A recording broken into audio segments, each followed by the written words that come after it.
Oh no, oh no. Get all the bad words out now. Fudge. Well, good evening, everyone in the bunker. Good evening, Weegamers, and good evening to everyone else. And our special guest, Johno, in the BarPig Tavern. Say hello there, Johno. Hi there, everyone. It's a pleasure to be here. For anybody who has ever been to the likes of the UK Games Expo or Essen over to Spiel, if you haven't experienced the BarPig Tavern, you've missed out a massive, big area of fun on the convention floor. Honestly, we just have great crack with John and his guys every time we go. And if you haven't played BarPig, you don't have a copy of BarPig, you've really missed out. So we're just going to start here with John. We'll just jump right in and just tell us a wee bit about yourself. Okay, well, I live in Amsterdam at the moment, but there's a long story behind that, but I'll keep it short and fun. Born Australian, I got a mum who's Dutch, and I grew up in Southeast Asia. I've been in Europe now for 18 years, left from high school, and usually I work as a pilot for KLM. Done that now for, think about that, 12 years. And that keeps you busy because I also work now with them alongside the flying airplanes in their IT department for KLM City Hopper. Besides all that, I am actually a accidental game. That started off in 2015 out of a crazy idea one night, and it's become a bit of an out-of-control hobby / small business, but it's a lot of fun. Well, yes, that's the key element with BarPig. It is a lot of fun. You're a man of many hats, and everyone on your stand is a person of many hats as well. So, kicking off from that, I mean, tell us a wee bit more about how you actually get into making a game. I mean, what happened there? Was it just one of those sort of, do you know what, I'll make a game, there's bound to be millions of pounds in making a game? What happened? What was the big thing that made you make BarPig? And why BarPig? Why BarPig? Actually, one of the best questions ever. Back in 2015, I was together with my former partner in life, Phil, and we were out one night in a city in Holland called Tilburg, visiting a friend, and just in a pub, waiting for a band to start playing, a bit bored, and we always think up little ideas of like crazy creative games and stuff. We were huge Munchkin fans, bit of a fan of Cards Against Humanity and things like that, and I'm a huge role player since I was a teenager as well, so love RPGs. So we came up with the idea of, we can think up a drinking game, but a bit more than just a drinking game, not just the basic ones. Make it a bit more creative, make it a bit more evolved, and we could have funny puns for the characters like the Barbarian, or you can have the Pintstess or the Brewed. Go on. Pretty much came up with the initial ideas there. The cards, yes, thank you. The Glass Assassin was another famous one from the first night, and immediately we thought of the name was BarPG, an RPG in a bar. That grew legs within about a month and a half. We had a prototype we tested with Phil's brother when he was visiting us, tried it with friends. They loved it. They gave us feedback, and we just kind of rolled then, making the game better, coming up with new ideas to do different things. And eventually realized we had to head towards Kickstarter. So we did a prototype, very basic version. We sold 200 copies of that. And through doing that, actually trying to market the game, we found out there were a couple of errors. First of all, the artwork needed a bit of an upgrade. Second of all, the game back then was the adventure drinking game, and scared a lot of people off. So we made it a dry game. We gave a drinking drinking theme. Exactly. And we used a different way to track the resource of how many drinks you've had. So, but you can still play this drinking game. And the third thing no, you can't.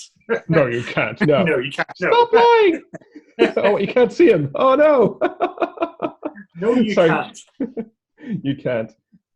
I thought I was being smart here. I brought a little hand puppet with me, but he barely comes in and out of the background. That's a shame. Oh well. Damn it. Goes by surprise. Sad, eh? The third thing we figured out was the name. BarPG, half the people got it. The other half, what's BarPig? And after the third time explaining people there's no pig in there, we wondered why isn't there no pig there? So that's why I came into it all. That's it, in a nutshell.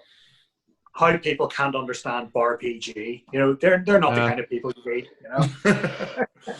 True, and that's a fun thing about BarPig, because the way we developed it as well, we always wanted to be a not too high threshold. So even non-gamers that know Monopoly or love Cards Against Humanity, they could still jump in and have fun of this, and actually take this as their gateway game to gaming. Yeah. So the game about drinking being a gateway. That's So one of the things that I was interested in, did the Kickstarter come first, or were you doing the conventions first and then the Kickstarter? So when we made the first 200 copies of original BarPG, we went to a few cons, small ones here in Holland, just to try it out as well. So that's the first time we went to conventions. And that's also the first time we saw how much fun it is and what you can kind of do with them. And we thought at that stage as well, Kickstarter's coming up. And after the Kickstarter, that's when we really hit the conventions. In fact, our first convention ever, proper one, was Spiel. So, you know, going the deep end. Jumping the deep end. Yeah. So, yeah, I think there was like one or two conventions before. It was one small convention before that. And the rest of the time, we just organized events of local bars and cafes around the area. So, yeah. One of the outstanding things for me was your stand is actually based on a bar. Yeah. Was that an automatic idea, or was just something that just came to you after a couple of conventions? So this actually I have to credit our illustrator and designer, Frederick van den Burnt, because we came to him with the idea for the game, and it's supposed to be playing in a bar, and it's got these pig-like adventurer characters and stuff.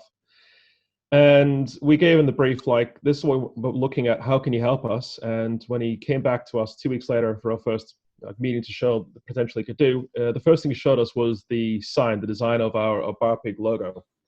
And he literally said, it's like the kind of tavern inside you see hang outside a medieval tavern, swinging lightly in the wind.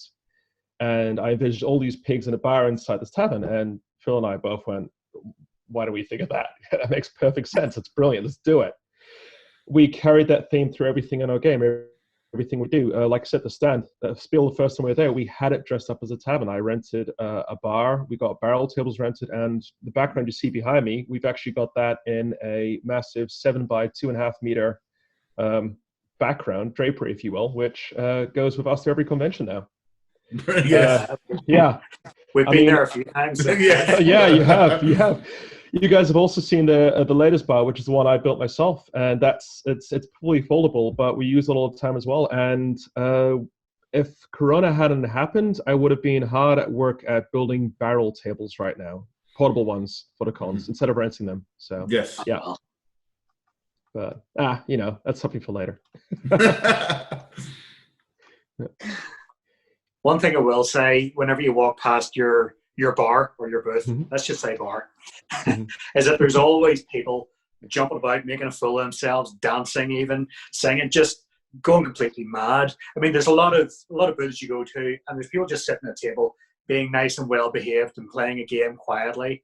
And you look at you guys, it's just pandemonium. It's just crazy, and that kind of draws you in. Aside from the lovely looking bar, that draws you in. You just want to know what the hell's going on here. This just looks like fun, and that's one of the best things about the game. I mean, it really is just a deck of cards. You can take anywhere, and it's pocket-sized fun. Thank you. Yeah, indeed. Yeah. And I think that right there. It's you see our bar at a convention. Two things drag you in is the decor, the way it looks. The other thing drags you in is what are these people doing? They're being loud, they're being hyperactive, they're having a lot of fun. That's the game. Yeah. There's a lot of dress up. There's a lot of sort of inflatable hammers and props and exactly. It's just mad, Thank you. Yeah. And there's a whole load of Percy Pig sweets knocking about, and there's alcohol. No, there isn't. Well, fine, maybe. No, exactly. Yeah, we've always designed the game to be like this. We also had the idea that this has to be accessible to everyone. It has to be interesting for people like strategy games, and also interesting for people that just like fun, silly party games. And if you're not that creative and thinking things up, don't worry, because the next round, if you're very dexterous, that's the game you're going to win at. If you want to be really conniving and be strategic, the next round after that, you'll get a chance at that too. we brought it in with After Hours, our sequel game, standalone sequel, deck building expansion, because you put them together, of course, as you guys know. We also wanted more characters in there, which had a bit more strategy and a bit more darker edge to it. And I think we succeeded. In fact, I secretly like After Hours a little bit more than BarPig at the moment, but that changes during the year as well. Yeah. I'm actually quite amazed at how well it incorporates elements of RPG into a party game. I was a wee bit skeptical the first time I saw it being played, but do you know what? I've got a copy. It's been well played. It's quite dog-eared now, to be honest with you. But yes, it incorporates that so well. So I don't know if that was the initial sort of development, or did that develop over time playing at conventions? No, that was really there from the start, to be honest. The concept of having a level system, the concept of having a damage system, that's the basics of RPG. That was in there from day one always. We knew that as well. In fact, the original RPG, you had to roll higher than your current level to level up, so it became like more of an initiative roll. But six-sided dice, that really started to draw the games out, so we had to ditch it, Used to... Sorry, I was just going to say, just on that, on your dice and your character sheets and everything, it's the most interesting use of cards to create a character sheet that I've ever seen. That's quite hard. Just the way one overlaps the other and actually moves down and becomes a tracker, but it's still part of it. Yeah. It's very, very, very smart. I'll tell you something funny, right? Because you guys have played the game, you've seen that it works well, and a lot of people always worried, like, I want the cards to slip around, and they don't. And if you do slightly, you put it back, and who cares who wins? You're there to have fun. Yeah, it's just fun. That's it. When I was putting the game to Tabletopia, I first had the setup so you'd have the cards laying on the top of each other, but Tabletopia, it's an online environment, you're manipulating things with a mouse. It was really hard, so I had to actually put a counter-style system in there now. But it still works. It still actually looks like the level card and the soul points are sliding. So that was one thing I was interested in talking to you about. If you had any idea of, with regards to everyone being now stuck in their house, of making it virtual. So I think I heard you say something about Tabletopia there. Yeah, indeed. I jumped the gun there, didn't I? Yeah, exactly. No, it's. I mean, if you're going to be a successful business, if you love your hobby, if you're all of the above and lucky enough to have that, then you need to start looking at being flexible at the times. And Corona has been good for me in some ways because it's actually forced me now to put more attention into looking at further expansion cards. For instance, I'm jumping the gun again, but also to put the game into a more online environment. I've always had this on the list for a long time. Back when first BarPig came on Kickstarter, I want to have something people could try online, but it takes a lot of time to put together. I've got the time now. So 4 weeks ago, I think I put the version of BarPig on the Tabletopia environment and had a few playtests. In fact, we did a live stream playtest with a couple of friends and reviewers in the States and a guy in London, Robin from Coaching for Geeks. You might know him. And also a mate who was on a oil platform on the North Sea. All together using Skype and a video chat, we played around live. And it worked great, actually. I was very, very happy with that. So had a bit of tweaking in the meantime, and now the game works like a dream. If you have friends you want to play BarPig with, just get yourself a Skype connection or a Discord, something, a video chat, have a web browser open, and go to tabletopia.com/games/BarPig. You'll find us there. Excellent. That's definitely something that we want to do. It's actually something that we have been people have asked us. How difficult is it to convert like a card game or even other types of games onto the digital platform? You said it was a couple of weeks ago that you started it, but it sounds like it was something that you found very quickly your feet on, and you've been able to work more with regards to it. Yeah. There are a couple of providers out there. I use Tabletopia because of two reasons. I'm not super tech savvy, so it is a pretty harmless interface, pretty easy to use and stuff. It doesn't have any scripting capability and stuff like that, so you can't have it automatically check levels and do events as a result. But given that, if you're not worried about that, it's super easy to put your game online. It's super easy to even put prototypes up and try them out yourself. You can keep games unlisted, so only you can play them and only you can share with your friends to play. Accounts are free. It's free to play as well. The other one out there is Tabletop Simulator. This one everyone knows, I think. Cost about $20, and that does have scripting capability. You are able to manipulate objects and stuff and have reactionary things. I'm still thinking about putting BarPig on there as well as free to play. It's just a matter of having the time for it, because again, this has taken up a lot of time, and I'm putting my focus on it. And I got a couple of our cute little ideas maybe to do during the lockdown as well, because it's with BarPig, it's not a lockdown. It can very easily be a lock-in. I like what you did there. Yeah, I'm just going to backtrack a wee bit there. You said you're not very tech savvy, but you fly aircraft. I'm getting a wee bit scared now. Maybe he just knows where the autopilot button is. Yeah, exactly. You just press on the button, something will work out. Yeah. Life itself, So listen, you kind of touched on the next week question there with the whole lockdown thing. Assuming you were in some weird scenario where you couldn't go out, like now, if you could pick your top 3 games, any games, what would they be? You can't say BarPig if you want. Damn it. No, I can't? I can. Okay, well, BarPig to the side. Pick 3 top games. Okay. All right. So bearing in mind, I would be playing this with 3 or more players. Let's say, we're stuck together or whatever. Number 1, The Expanse, the board game. I've had a lot of fun playing that. It's a great skin based on the series and the books, and I'm a huge sci-fi nerd and fan, so I love the game already. I know some people say, well, it's a little strategic, a bit too random still, but I love that element about it. It is so brilliant. It's got the mood in there. Yeah, for sure. Another one, Munchkin.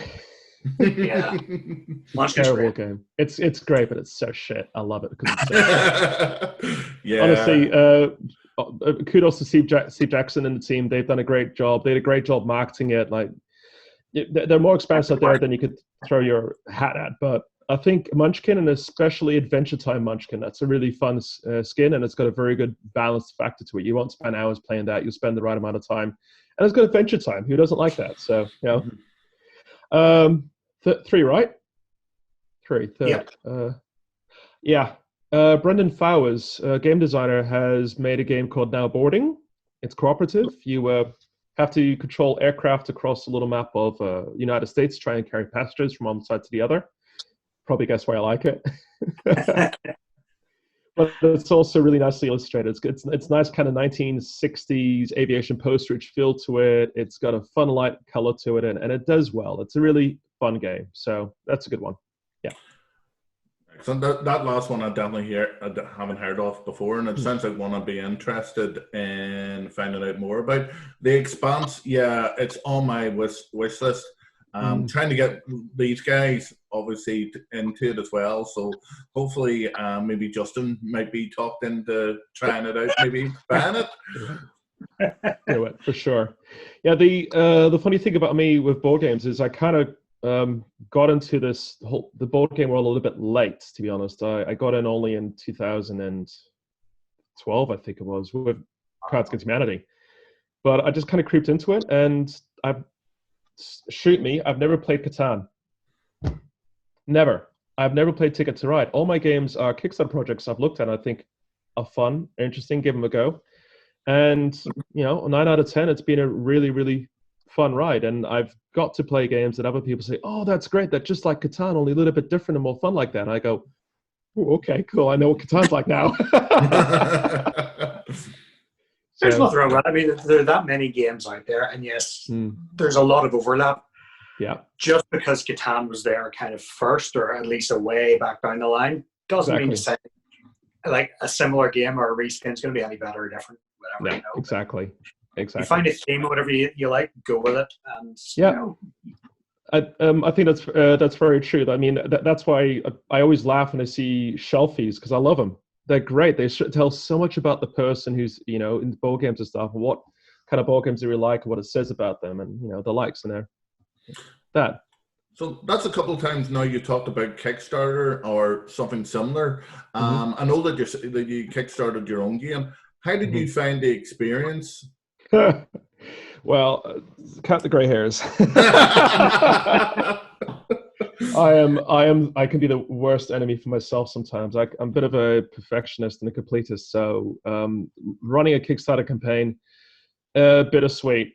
Sweet because you suddenly get all these people that find your project and they share the enthusiasm with you, and it's a bit of a reaffirmation of, yes, you've got a great idea and other people agree with you. It's great.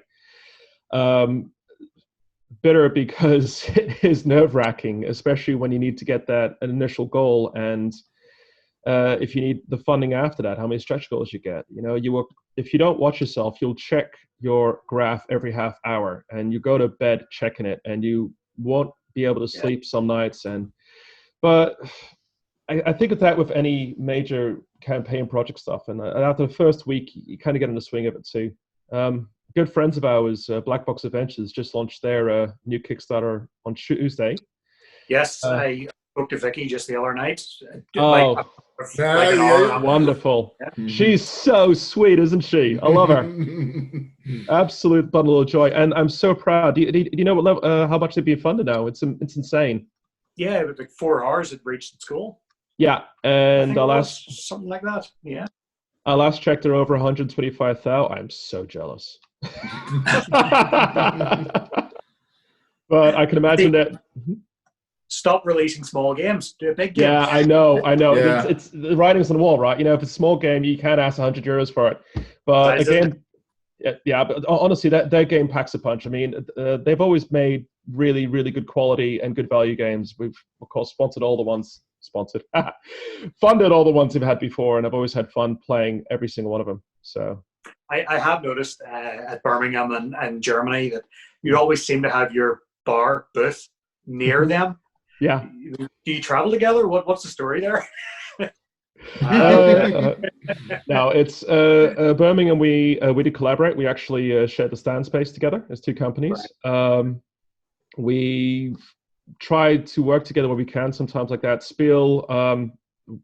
Basically, you put in your request for a stand. You ask him, please put me somewhere near there. You cross fingers, hope for the best. And I think the guys at Spiel know we're buddies because they keep putting us in the same hole and close to each other all the time. And I think Spiel also knows what the tavern does, because the last 2 years I've noticed they've put us on a major thoroughfare to kind of attract crowds in. Mm-hmm. Yeah. But in 2018, the way the bar was spaced out, a lot of the crowd was kind of pushed in the middle of the gangway. So people had to go walk around the block if they want to get past us. So last year, they kind of rotated the stand 90 degrees. So if there was a bulge, it was in an alley and not the main thoroughfare. Yeah. But still, yeah. And funny enough, you go down the thoroughfare and you find Black Box Adventures with the rest of their mates there as well. Yeah. So with their massive. Yeah, with their what do you call it again? Entourage. That's it. Yeah. No, but it's that's the other thing about the board game industry. I mean, some industries are cutthroat and people will keep the cards close to the chest. Gaming is really friendly. We have so many wonderful ideas. There's no way in hell you could ever copy someone else's idea, and if you do, you're being a dick, and everyone will know about it straight away. So don't. And as a result, there's a lot of creative sharing of ideas, a lot of honest discussion going on, and that's support. That's one of the best things I think about the gaming industry is that no one has the one idea. They're all shared. Everyone's got their own take on something, which is fine. But you do see elements of different types of games, mechanics, and all this in other games, and nobody's saying, "No, this is mine." You aren't allowed to copyright it or something like that. That's the one difference I find with regards to like music or anything else nowadays. Oh yeah, definitely. Yeah, no, fully agree, Simon. Yep. So that's fun. I love it. One other thing I will say about the tavern, it's not just a game. You guys miss it. Yes. I miss it too. Yes. It's see, all there the you go. Things. There you go. Yeah. It's these. It's the you know how to market your game. Yeah. It's not our first rodeo. Let's just put it that way. Yeah. Well, I think our last question will have to be of the night is, what does the future hold for BarPig and for your company as well? I hope it's very bright. the future, if I can still keep doing this, will be a lot more events, a lot more chance to get out there and play the game with people. The future is going to hold an upcoming expansion, and a proper one this time. I think making another sequel game which you could play by itself, I could do that, but I just want to put more cards into the game now. I want to give people a lot more choice, a lot more randomness in it, and there's so many more devices we can do with it. The future holds BarPig available at a discount during Corona time at our web shop. Shameless plug. No worries. Shameless plug. Shameless plugging. Gotta love it. Yeah, it gets better. Hashtag stay home, party later with BarPig. Yeah. So that's why we like him, Simon, isn't it? Yeah. It is. Yeah, decided it's a pretty shitty time for everyone, and I think everyone wants to finally be able to get back together with friends and have fun. And I think BarPig is a great way for people to do that. And I would love to see people do that. I think that gives me the most joy of all, seeing friends or even people that don't quite know each other sit down, and then 10 minutes later, they're chasing each other across the bar, or they're arguing about who's worse at explaining why they're not a vampire or shit like that. I love it. Brilliant. Well, listen, Johno, thank you very much for your time tonight. It's been great catching up with you. Yes. I just wish it was at the bar. Oh, I know, definitely. Well, thank you for having me. It's absolute pleasure to see you guys again. So, always is. It's always good to chat. Hopefully, we can invite you to maybe one of these virtual tabletop events. I would love that. Maybe get one or two more of the Weegamers crowd together. So get some alcohol going. Who knows? Drinking rules? Ooh. Deadly. Well, if you guys like, we definitely set it up. Probably this Friday is a bit short notice, but next week Friday? Sounds good. It sounds good to me. Awesome. Sounds good. All right. We'll keep in touch with that. We'll set it up. Yep. Awesome.